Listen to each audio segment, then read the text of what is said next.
Happy Saturday, everyone. My name is Heir Samurai, and welcome to Anime Roundup Week number 1. Anime Roundup is basically going to be a series of all of the anime that I am catching up on for the week and what it is that I'm looking forward to the next week. As you all know that tune into the channel on a regular basis, I am an animator. I am working on an animated series or movie called Market Battle 5 right now, and it's currently in development. So part of my job as a filmmaker is to watch the new latest greatest anime that is coming out and stay up to date with all of the latest happenings, because no matter if it's something brand new or for something old or whatever it is, when it comes to either anime, animation, or filmmaking in general, even live action stuff, good stories always follow certain types of either thematic motifs, or I don't even know if I said that right, but they always follow some sort of theme or some sort of guideline in terms of like overall story structure. So when I watch these anime, it is just a moment for me to relive, kind of like having the ability to watch anime in the freedom of feeling like, you know, a kid again, but also at the exact same time, it is something that helps me greatly as a filmmaker and as someone who wants to create their own animated shorts and series. So without further ado, let's get right into it and let's talk about the anime that I watched this week. Okay, so a couple updates. The shows that I'm currently watching, I'm watching OnePunchMan Season 2 and AttackOnTitan Season 3, I believe. Yeah, Season 3, the second half. So, and I'm also watching Iron-Blooded Orphans, Mobile Suit Gundam Iron-Blooded Orphans. So I've got those 3 things on my plate right now. I know Iron-Blooded Orphans is, you know, a tad bit older. It's like 4 years old or 5 years old or something like that. But I wasn't interested in the show when it first came out. And I'll explain why later. But, you know, OnePunchMan and Attack on Titan, those shows are absolutely incredible, and they've been incredible from the very beginning. Not Attack on Titan so much for me, because I was into it for like the first 6 or 7 episodes of season 1, but then Aaron just started to become like this whiny crybaby in the episodes. So I kind of got to a place where I was just like, I don't know if I want to keep watching this, because this guy is like, he's literally crying his eyes out and screaming in every single episode. But then the show started to get really good, and the twists and the turns started to happen around like episode 6, 7, or 8 or something around that. And then I've been hooked ever since. It has got a really interesting premise as well. So shouts out to Attack on Titan, literally one of my favorite shows right now. And then OnePunchMan. OnePunchMan was also something, when I first saw the cover for it, I'm like, why'd I watch this show? There's this bald-headed guy. Anybody that's a OnePunchMan fan out there knows he is called the Caped Baldy. That's his superhero name, Caped Baldy. But there's this bald-headed guy with this yellow jumpsuit on, and, you know, the title is OnePunchMan. I'm like, this sounds incredibly stupid. And I watched the first episode, and I've been hooked ever since then too. So I guess my judge of whether or not a story is going to be good or bad is actually, it kind of failed me in those 2 instances. Excuse me. It's kind of late, and I have some animation that I need to finish before tomorrow morning. That's the reason why I'm even up right now, and I believe it is, I don't even know what, it's 11:40. So I've got some animation I need to finish. I probably got about 2 hours left before I finish this animation for a client. But yeah, I was a bad judge of character on those 2 particular covers, or what it was that I saw on maybe like Hulu or Netflix or whatever it was at the time when this series came out. But then there are other ones where I'm actually a pretty good judge of the show that it is that I'm looking at. Like, for instance, Akame ga Kill, which is one of my all-time favorites. You know, not at the very top of the list, but it is definitely a show that I really enjoyed. When I saw the cover of that, I just knew that was going to be freaking incredible. So, sometimes it works, sometimes it doesn't, but that's the beauty of, watching, being a filmmaker, or, being someone who loves films or animation or whatever it is. You get a chance to kind of line things up with the way, like, what it is that you normally like, and then you get really in depth, and just go on and on and on. So I guess it's kind of tricky. Which episode did I watch first tonight? I think I watched OnePunchMan first. So let's talk about OnePunchMan season 2. First of all, OnePunchMan season 2, I believe they are, let me check just to make sure. Hopefully my recording doesn't stop. Let me check just to make sure. OnePunchMan season 2 is in the 4th or the 3rd episode or something like that. I believe it might be the 3rd, but I'm not 100% sure. So let's take a look here. I'm just scrolling through the Hulu app. If it'll let me. Oh my God. I clicked on One Piece instead of OnePunchMan. All right. Season 2, episode 3. Yeah, so I just got finished watching The Hunt Begins. And now, I'm one of those people that if I really, really like an anime or a show or something like that, I will definitely, if I watch the first season of a show and I think it's incredible, I will get on Wikipedia or look at the wiki and literally skip ahead, because I can't wait for the next season to come out. So I will skip ahead and kind of find out what happens to the character almost all the way to the very end of the series. Attack on Titan is so large that it's really hard to do that. But I don't even think, I think Isayama, is it Isayama? I don't even think Isayama's done writing it. I apologize if I got the name of the creator wrong. But I don't even think he's done writing it. So, you can't get all the way to the end. But, when I find a story that I really, really like, I will get on Wikipedia and go through it and really check it out and see what's what. And OnePunchMan, I did that when season 1 was over, because I wanted to know if there was going to be more to his story. There is a lot more to his story. I'm not going to spoil anything because I don't clearly remember how far the story goes. But I did read something about the villain now named Garu and how Saitama ended up fighting him. But I think the strangest thing is that not that he ended up fighting him, but there was this new villain named Garu that he would end up having conflict with.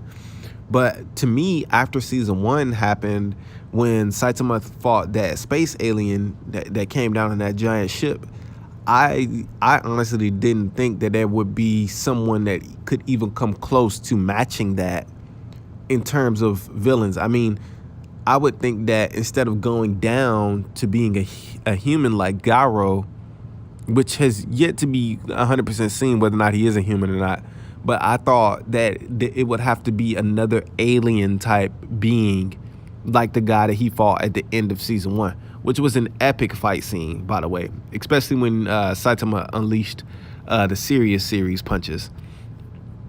But Garu, I mean, from what I've seen in the first 3 episodes, he seems to be a pretty formidable opponent. This guy is, he is taking names and whipping ass. And he's doing a damn good job of it. He fought Tank Top Master. OnePunchMan does a great job with these hero names and stuff, like Moomin Rider. He he stepped into the middle of the fight, and he was basically trying to stop Tank Top Master from killing Garu, which God, Moomin Rider. It would be a character like him to try to come in and do the quote unquote right thing, even though this guy Garu, he kind of deserves to get killed based off of the slaughter, the massacre that he did, when he was beating everybody up at the Hero Association. But I thought that was pretty cool.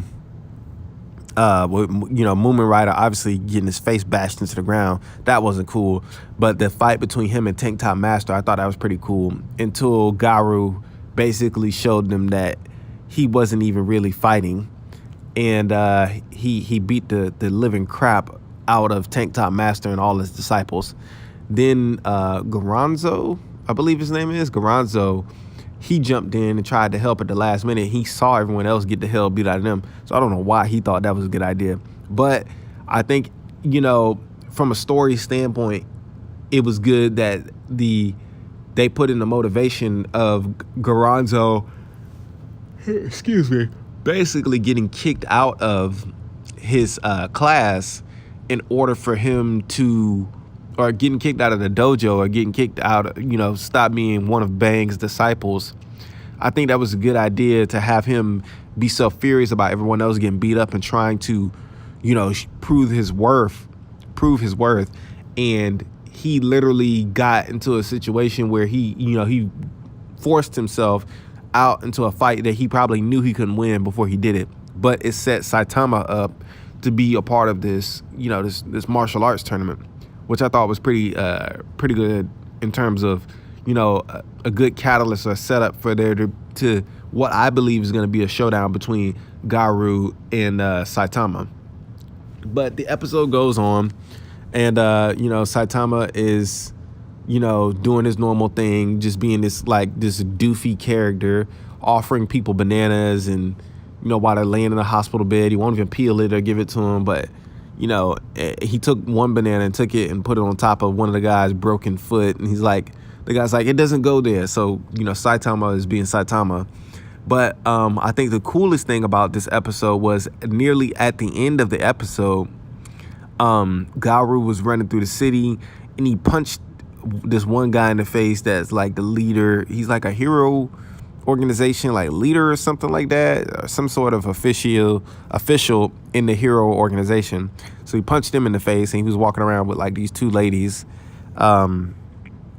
But near the end of it, Saitama, Garu punched the guy in the face, and then he was saying something to himself or having like one of those out loud thought bubble moments, and Saitama walked up behind him, and Saitama is so clueless, and he's so nonchalant about all of the events that are actually happening because he knows no one can beat him. So he walks up behind this guy, but he's not trying to get him. But this is like, the hero killer. So he walks up behind this guy, and Garu is like, he turns around and he's like, oh, this guy's been tracking me too, but he doesn't look like a hero, because he looks so goofy looking. Garu turns around and tries to karate chop Saitama. Karate chops him on the shoulder, and freaking Saitama literally just, he gets hit, and he kind of like goes through the ground a little bit, or like it pushes him down in the ground, like Dragon Ball Z style. Like when Goku or Gohan would power up and they would, go Super Saiyan and it would break the ground. He literally karate chopped Saitama. Saitama's feet broke through the ground. And then once his feet broke through the ground, Saitama's standing there with this doofy look on his face still, and is like, hey, what do you think you're doing? You're trying to rob me? And Saitama literally does what nobody else has been able to do. He karate chops this guy back on top of his shoulder and knocks his ass out. And that was a great moment, because I'm like, look, already before we even get to the big showdown and the big fight, we're already seeing that there's, once again, Saitama is like the greatest joke character ever. How he, like, no one can beat this guy. No one can beat him. And as strong as this guy is, walking around taking names and kicking ass and beating everybody else up, one karate chop from Saitama and he's knocked out. And that was hilarious to me. I was cracking up on the couch. And then I continued to watch it and went past the credits and stuff. I will also say, from an animation standpoint, I think it's kind of cool how I really did like the studio that did the first season of One Punch Man. I thought things looked cooler, and it looked a little cleaner. Not to say that season 2 doesn't look cleaner, because obviously, when shows get a season 2, a lot of times they get a budget increase and things just look way more beautiful than they were in the first season.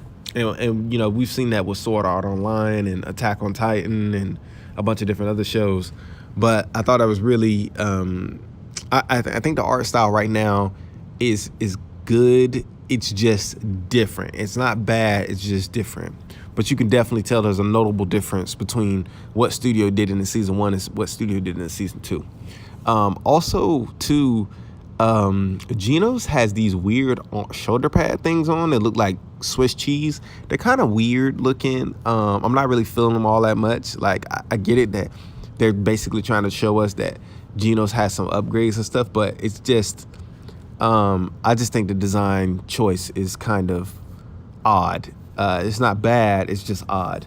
But, I mean, it is OnePunchMan, so, when you've got guys like Moomin Rider and, all of these weird names, Tank Top Vegetarian and all this other stuff, which Sonic, by the way, Sonic is a really cool character. Hopefully he'll get into the martial arts tournament as well, because I would like to see him versus Garu. Again, I think, because I think him and Garu fought once already in this season, but I'm not 100. I can't remember. No. It was Sonic and Genos who fought already, but I would like to see Sonic versus Garu. I think that would be pretty cool. But yeah, I mean, season 2, the intro. I was watching the intro again to season 2 from OnePunchMan, and I thought that it was pretty. It's different. The music is not as catchy as season 1. I will definitely say that much. But the visuals are pretty cool too. I just really liked the season 1 opening of OnePunchMan. Not to say that season 2 isn't good. I just prefer the season 1 opening, especially the whole power, get more power, when Saitama's literally running through everyone in the universe with one punch. Thought that was pretty cool with the theme music.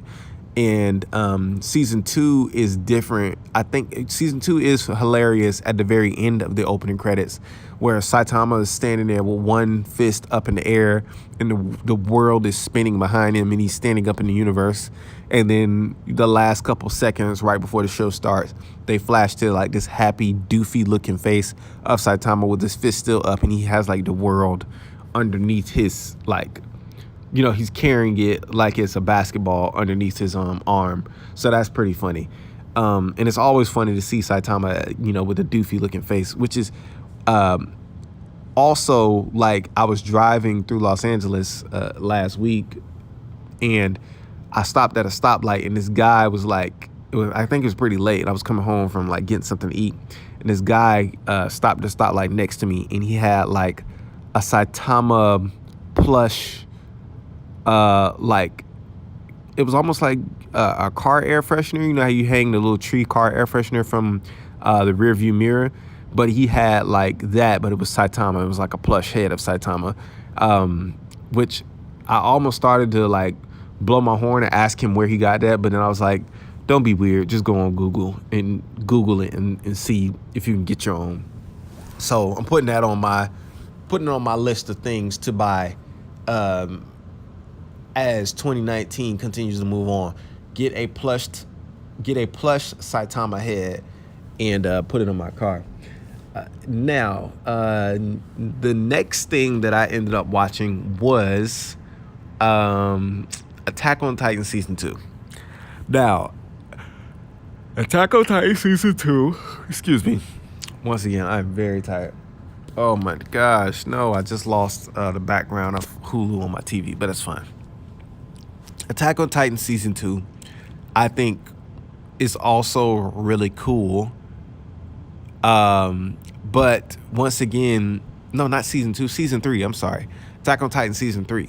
The opening in the first half of Attack on Titan Season 3, from episodes 1 to 12, I wasn't feeling it at all. Compared to all the other opening sequences that they've had in Attack on Titan, the opening to season 3, it just like it didn't have that kick to me. It didn't have, it just wasn't like as exciting to watch as like the very first Attack on Titan opening or the second half of the Attack on Titan opening. I even like the one when they first introduced Zeke as the, he's the Beast Titan or whatever it is, and everybody's like running, and there's like this whale that's running next to him, like all these other like animals and stuff, and you can see the heart in the inside of them. I really like that opening as well.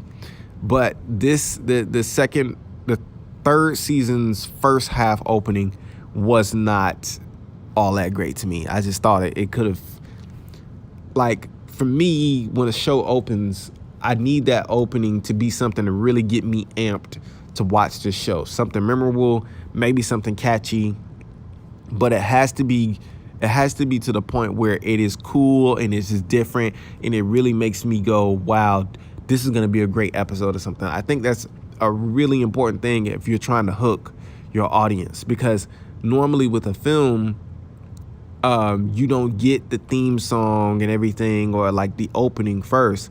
Like you start off on an opening image, and that is the thing that is supposed to help pique your interest or pique your intrigue. Whereas with a series, especially if you have like an opening cinematic, that opening cinematic really needs to hit the spot for fans.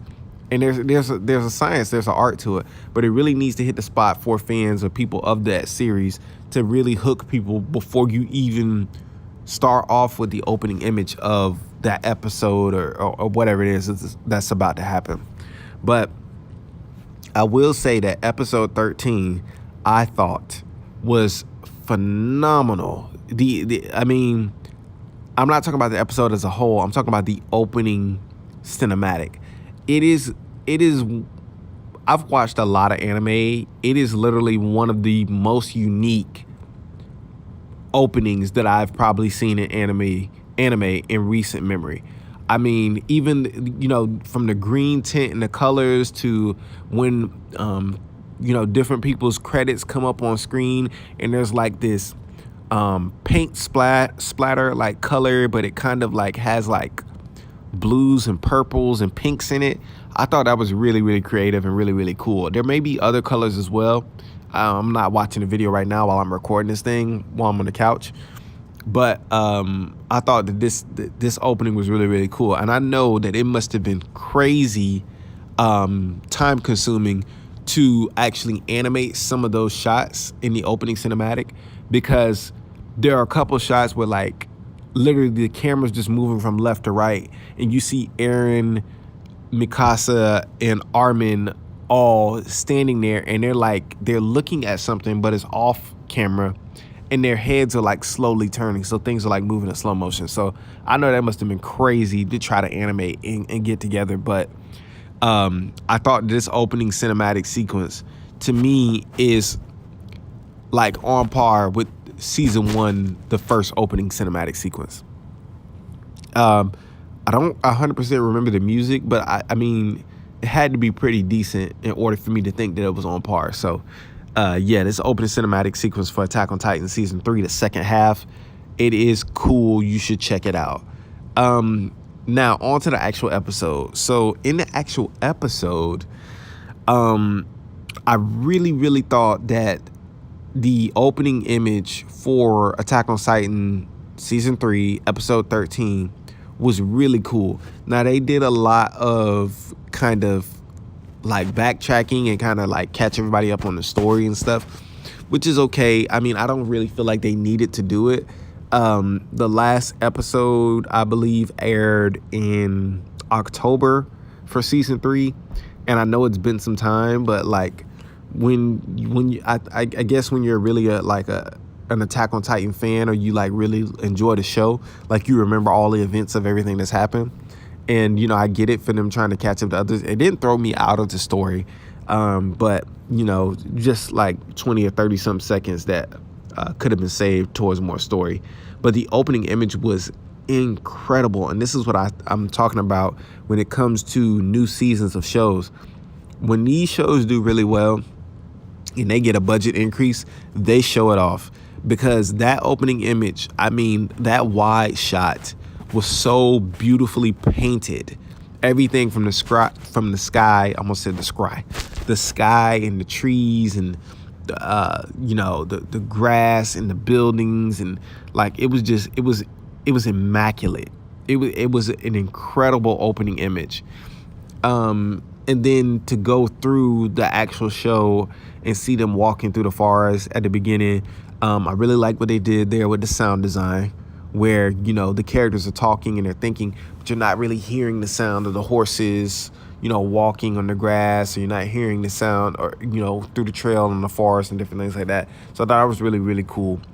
But then when they come out of the other side of it, Attack on Titan has some of the most incredible matte paintings and visuals that I've probably seen in recent memory in anime. Like, I mean, if anybody can think of one or a series that has better matte paintings or background paintings in general, like, please let me know, because I would love to take a look at it and talk about it with people. But Attack on Titan's background paintings are special, one of a kind special. The episode continues to move on, and there are moments where, obviously they're trying to race to get to the wall. I really feel like, because the seasons have progressed over and over and over again, the budgets are getting bigger, they are doing such a phenomenal job with the camera movement of ODM gear and the way that the scouts travel through the air. It is drastically different and better from season 1. Season 1, it wasn't awful, but if you were really paying attention to it, it could kind of throw you out of the story a little bit, because it was kind of like, it could be wonky at times. But season 3, from what I've seen from the 13th episode, it's looking pretty good. There are still times, because it's a CG 2D mix, there are still times where the CG kind of stands out. It's not as nearly as much as it was the first season, but it's very, very slight, and I feel like you really have to like be nitpicking it, those moments where the CG kind of stands out. But it looks good, man. It looks good. And for me personally, I'm talking about the travel, obviously not the Titans, because the Titans, when they do the CG Titans, the CG Titans still don't look good to me. But it's not, like I said before, it's not to a point where it's so jarring that I am completely thrown out of the story. I mean, I notice it, but it's not hideous. It can be awkward and kind of bad, but it's not hideous. But I think that what they're doing with the the shots where they have ODM gear and the 2D characters are flying through CG backgrounds, that is looking really, really good. So that was cool. And then also too, I think from a story plot standpoint, the fact that Armin is the one that it was like leading the charge, and he is the person that got the okay by the general to basically like decide what they were going to do and how to try to find the Titans. I was surprised because I didn't know where Rainer and Berthold were hiding out at the beginning of the episode. I did see them when Eren first bit his thumb and he plugged up the hole in the wall. I did see, the two little shots where they were like peeking out and they were like looking at something, but I had no idea where they were. I thought that from those two shots that they were hiding in like a cellar or a storage area or something like that, but it ended up being actually in the wall. And I thought it was pretty cool how they revealed it. Like everybody was tapping on the wall, and then he tapped on the wall in the wrong spot, and Buddy just literally got like a sword ran right through his gut. And then I was also, so that kind of caught me off guard, because I thought the guy was going to at least have a chance to defend himself, but he literally he got He got surprised and got killed right away. And then what also surprised me was Levi, because I didn't know if it was Mikasa at first, but Levi literally jumping off of the side of the wall, coming down and stabbing Rainer right in the neck. Like, that was insane. I thought he was gonna behead him, but he didn't. He stabbed him in the neck, and then he stabbed him in the neck again.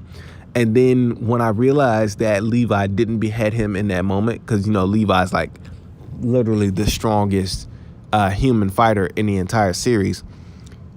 When I realized that he didn't behead him, I was like, oh crap. Levi has literally put himself in a position where Rainer is hurt. He's going to hit the ground, and when he hits the ground, he's going to transform. And mark my words, you know, I called it right on cue. I mean, anybody that's a fan of the series could have called it. But he hit the ground, and he took a second, but he transformed. And he was laying on the ground. But, you know, it's kind of crazy to me, like how that whole entire sequence was a nice little pleasant surprise with the way that they, you know, kind of tied everything together right there. Yeah, I all in all, I liked both episodes. I liked One Punch Man season 2 episode 3, and I liked Attack on Titan season 3 episode 13. Thought they were really good. The ending credits to Attack on Titan season 3, the second half on episode 13, that was a little I mean, I liked the other seasons where they gave us hints to what was going on in the show, the greater plot points that had yet to be revealed. They did a lot of reminiscing. I don't even remember Rainer and Bertholdt being that close to Eren, Mikasa, and Armin. I mean, I remember they like had some sort of camaraderie, but I never felt for Rainer and Bertholdt, you know, to actually feel like they were, you know, people to care about, for them to be having flashbacks to make it seem like they were one big happy family, because they weren't. Annie, to me, even though she was like, you know, she could be a total prick towards Eren at times, I thought that she had more, like, they built more depth and more sympathy in Annie as the female Titan, to me, than Rainer and Bertholdt were, you know, what was built in them. And even Ymir, like Ymir, I actually felt something for Ymir as a Titan as well, when she ultimately, you know, her backstory about getting exiled and turned into a Titan, and then, you know, ultimately everything going down the way it did with her. But yeah, I don't really prefer the end of the ending cinematic for episode 13, but, you know, we're gonna see it for the rest of the season. That's fine. But I mean, I like it when they like allude to bigger problems in the universe. But outside of that, it is getting late. It is 12:13. I still have some animation to do. This video is going to be 30 minutes long. It's going to be completely unedited. I'm not editing it. I'm throwing it up online. I'm probably going to get like some background art, or just like do a chalk drawing myself and put it up there. But yeah, ultimately, I mean, this is Anime Roundup episode 1. I didn't get a chance to talk about Iron-Blooded Orphans. That is a little bit of an older show, but I will get to my reaction on season 1 and how I felt about it in another episode. But yeah, if anybody watches this and they have any suggestions on any new anime that is out there that is good, or, you know, any suggestions on anything that, you know, from any of the other stuff that I've talked about in this video that they may feel that I like, leave it below in the comment section. I would love to chat with you about it, because I absolutely love anime, video games, and different things like that. So I want to talk about these, you know, different animes, because I want to watch stuff. I want to have things to draw off of, because the more and more I absorb, the better and better I'm able to kind of create my own ideas and make my own stuff and do it at a high level. So let me know in the comment section. But other than that, once again, my name is Heir Samurai. Happy Saturday, everyone.